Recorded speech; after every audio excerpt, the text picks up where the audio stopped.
Hi, happy women's day.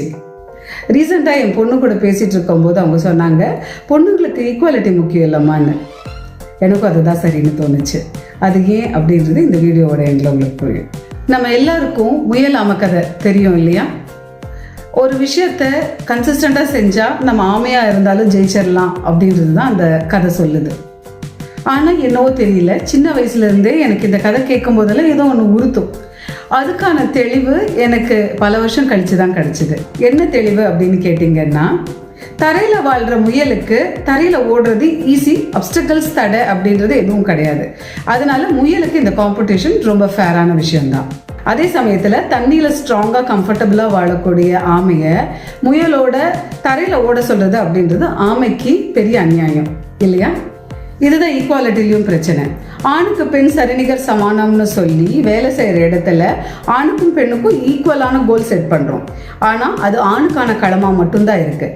பெண்ணுக்கான pregnancy, hormone issues, security issues எதையுமே consider பண்ணாமல் ஆணுக்கு ஈக்குவலான அவுட்புட் கொடுக்கணும் அப்படின்னு எதிர்பார்க்கறது பெண்களுக்கு எந்த விதத்தில் நியாயம்? ஓகே, நம்ம திரும்பியும் ஆமை முயல் கதைக்கே போவோம். எப்படி வச்சுருந்தா இந்த காம்படிஷன் ஃபேராக இருந்திருக்கும்?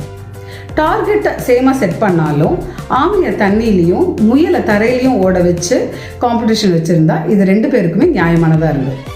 இதுதான் ஈக்விட்டி செய்யும்.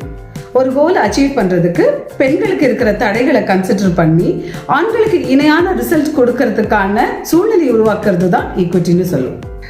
ஸோ பெண்களுக்கு ஈக்குவாலிட்டி வேண்டாம், ஈக்விட்டி தான் வேணும்.